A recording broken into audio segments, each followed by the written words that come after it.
zadnja leta vas seveda, že kar nekaj letno vas poznamo predvsem kot evropskega politika in tudi kot človeka, ki je vedno trdno zastopal in izražal vero v Evropsko zvezo. Ne.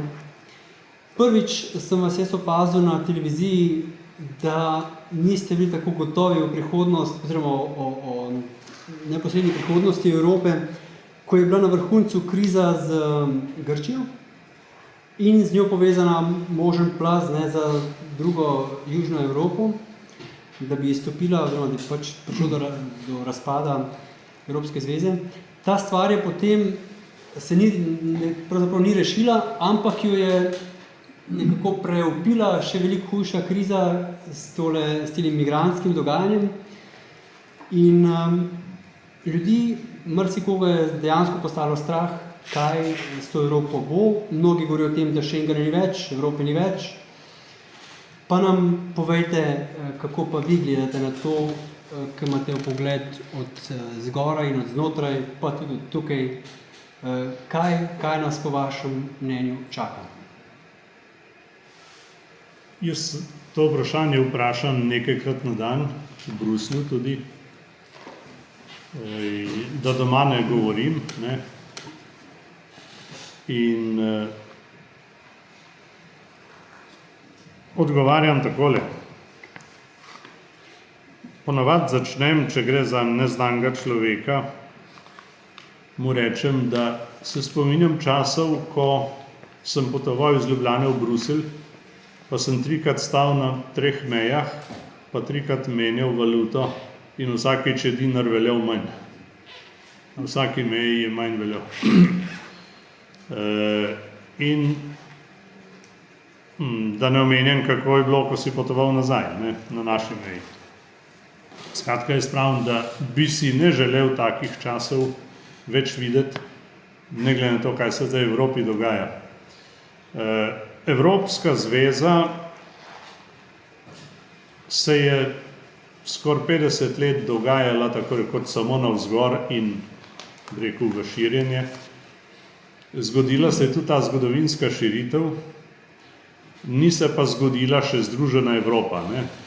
Evropska zveza se je razširila, ampak mi, jaz pravim, ne vzhod, ne zahod tega še nista prebavila, nista dobro dojela, kar se je zgodilo. Ne? In zdaj imamo po letih rasti, ne, ker ves ta čas se je govorilo o Evropi kot uspehu, ne samo kot o najbolj uspešnem mirovnem projektu. In zdaj imamo krizo za krizo, najprej finančno, potem begunsko, potem vmes grško in tako naprej. Ne. In zdaj imamo en čas, bi rekel, sredobežnih sil. Zdaj imamo Kameruna, imamo grško zgodbo, imamo vojne okrog Evrope, imamo vojno v Evropi, Ukrajina je evropska država. Ne. In na vse to, začenši s finančno krizo, nismo bili pripravljeni. Evropa je bila navajena, da je šlo gor, je bila navajena na Kohla, na Mitterranda, na Delorja in tako naprej. So bili časi, ko je šlo samo naprej. Pa se je zgodil evro, pa so padle meje, pa se je zgodil že prej skupni trg in tako naprej. Mislim, eni pravijo užitek za užitkom. Ne? Včeraj stroščeval carine, zdaj ne plačuješ več. Včeraj so bili še študenti doma, danes gredo na izmenjavo in tako naprej. Veliko stvari se je zgodilo, ki so postale samoumevne. Ne? Zdaj pa že mir ni več samoumeven. Ne? Tudi to, kar se na Poljskem dogaja, jaz bom vesel, če se tam ne bodo udarili. Pa imamo 2 krščanski liniji, bi rekel, kot ta glavni. Ne? Zdaj beremo tudi pri nas, da se zdaj pojavlja resnica o Poljskem. Gospod je okrog Tuska, ne, ki je speljal Poljsko mimo svetovne finančne krize. Poljske skoraj da ni prizadela. Ne. To je neverjetno. Poljska se je tako dvignila v zadnjih 2 mandatih, da ni zapovedati in je znala izkoristiti svoj status v Evropski zvezi. Ne. In zdaj poslušamo, da so bili ti sami liberalci in da zdaj šele prihaja ta prava Poljska na dan. Ne. Jaz te zgodbe ne kupim, ne, ker poznam ene in druge. Ne. Jaz poznam ljudi okrog nas, tudi Jerzija Buzeka kot krščanskega demokrata, ne, in ne morem sprejeti teh poenostavljenih razlag, kaj se je zgodilo na Poljskem. Ne. In zdaj na Poljskem govorijo o Nemcih tako kot leta 39 ali pa 41 ali pa 45. Ne. In gre govorica, gre v sovražno govorico. Ne. Narašča notranja polarizacija na Poljskem. Ne. Jaz gledam naše kolege, je hudo, bi rekel, ne. In imajo zelo težko situacijo. Ne. Pol zdaj imate pojav tega Višegrada, ne. Bom par besed povedal o Kamerunu. Kamerun, ko je postal predsednik vlade, ne, je rekel, da bo vzel evropske poslance iz naše politične skupine. Namreč oni so bili skupaj z nami in so bili EPP-ED, European People's Party, European Democrats. Ne. In oni so imeli zagotovljen status podpredsednika v skupini in veliko svobode pri odločanju. Ne. Oni so pravzaprav glasovali po svoje, bi rekel, so pa bili nekako z nami. Ne. Oni imajo zelo razdeljeno sliko, ne, pa ne samo zaradi gospodarskih posledic eventualnega izhoda iz Evropske zveze. Ne. Oni se zavedajo tega, kot se drugi, sem danes govoril za eno škotsko laboristično poslanko. Ne. Je rekla, jaz sem prepričana, če je Brexit, če bo referendum zaven, bo na Škotskem zelo kmalu naslednji referendum z veliko voljo, da mi pa ostanemo v Evropski zvezi. Je rekla, enako se bo zgodilo z Walesom, mogoče še s Severno Irsko. Ne. Tako da tam je veliko stvari je pod vprašajem. Ne. In to, kar je zdaj Kamerun ponudil, je že precej oskubljena varianta, bi rekel, prvih predlogov. Ne. In zdaj to, kar se dogaja tele 2 dni v Bruslju, jaz ne verjamem, da se bo zaključilo z eno trdo linijo. Ne. In tudi, če gledate, kako so odigrali zadevo, Juncker je dal za glavnega pogajalca z Britanci enega Britanca, ki je proevropsko usmerjen, ne, tega Jonathana Halla. Ne. Pol Tusk je rekel, vse moramo narediti, da jih ohranimo v Evropski zvezi. Naš Šulc, predsednik parlamenta, bi rekel, naj grejo, če jim paše. Ne. Tako da, bi rekel, sporočila so tako malo porazdeljena, so malo različna. Ne. In tudi marsikdo reče, pa naj grejo, ne, pa bo kraljica bo evropske podpore. Ne. Ker tudi kraljico podpiramo, menda, ne, z evropskim denarjem. Ne. Skratka, to je ena, jaz bi rekel, ta Velika Britanija je zame manjša zadrega. Ne. Grška je veliko težja, begunska je veliko težja, predvsem pa me skrbi nekaj. Ne. To resnično me skrbi, da imamo mi 2 pojmovanji pravne države in 2 praksi v fiskalni kulturi. Ne.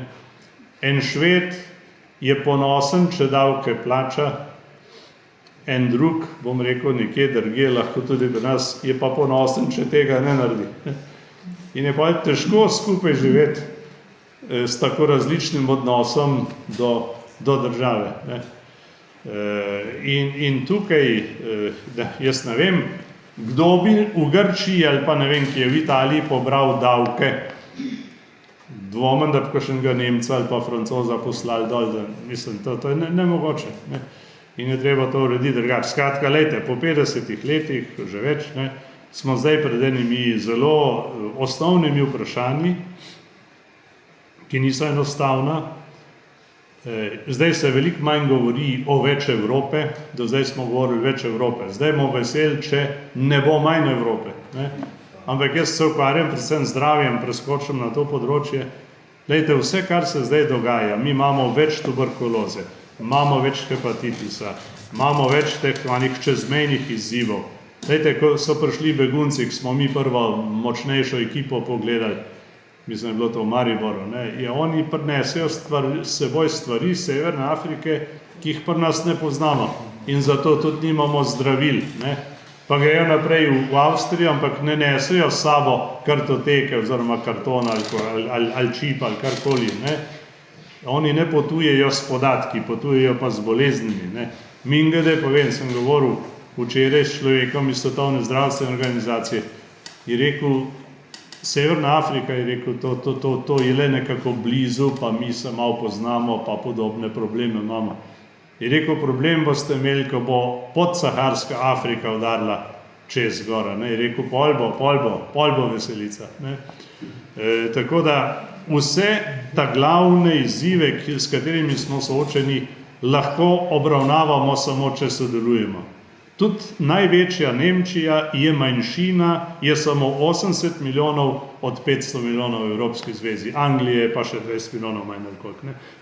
Tako da, jaz sem prepričan, da slej ko prej bo Evropska zveza našla pot v več sodelovanja. Ali se to reče Ever Closer Union, ali bo kaj drugega, Angleži tega izraza ne marajo, je zame drugo vprašanje. Tudi evro ni tako enostavno vprašanje. Če bo šla Velika Britanija ven, City of London ne bo glavni kraj, kjer se bo z evrom trgovali, pa še druge posledice bodo. Skratka, jaz mislim, da na koncu Kamerun bo prosil Britance, da ga podprejo, da ostanejo v Evropski zvezi. Jaz mislim, da bo na koncu tako. Če pa drugač, bo pa tako, kot sem prej povedal. Pa mislim, da bo razpadla prej Velika Britanija kot Evropska zveza. Grčija je posebna zgodba, no, ampak še to bi rekel, vidite, bi vam rad veliko stvari povedal. Kamerun je veliko igral na Merklovo, ampak ko sta se srečala na Švedskem, so tam nekaj veslali z enim čovnom, nekje pa se nekaj zmenili.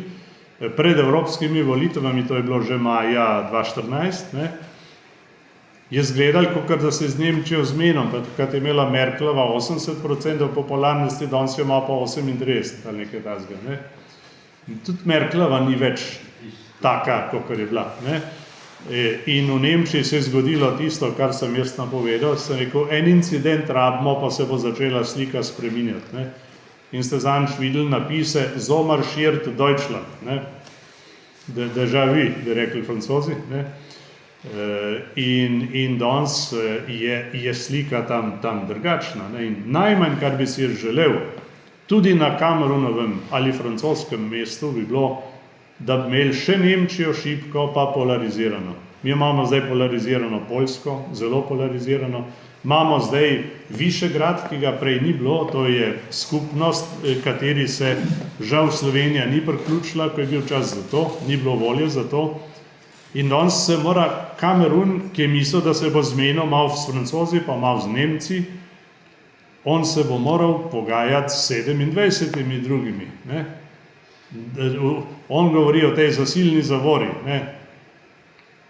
kar pomeni v bistvu, ne damo tujcem toliko kot našim, po domače povedano. Je kdo v Evropi bo to še sprejel? In ga raztapljajo počasi, bi rekel, pogajanja tečejo in je že zelo drugače, kot je bilo na začetku.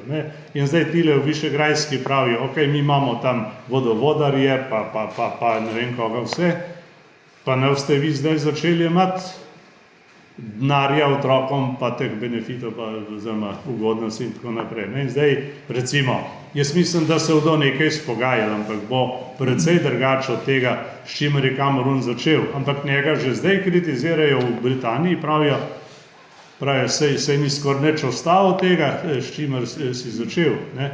Tako da to bo še ena zelo zanimiva, jaz bi rekel, upam, da tudi poučna zgodba, ker vsak bi imel od 28 to pravico, da reče, jaz se bom zdaj pa malo drugače zmenil, ampak tle jih je zdaj 28 in v družini se je treba zmeniti.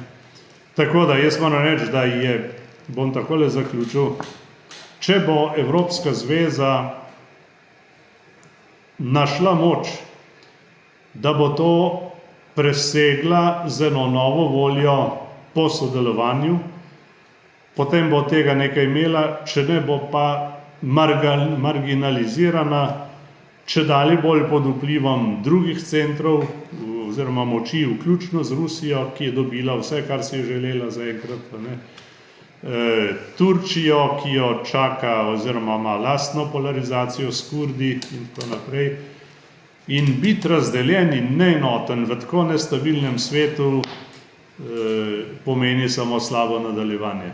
Tako da Jaz si želim in tudi delam pač v tej smeri, da najdemo neko pot v nek nov skupaj, ne? In da ne gremo, jaz bi rekel, preveč nazaj. Ne? V marsičem smo že šli. Hvala lepa, ste me tako dolgo časa poslušali.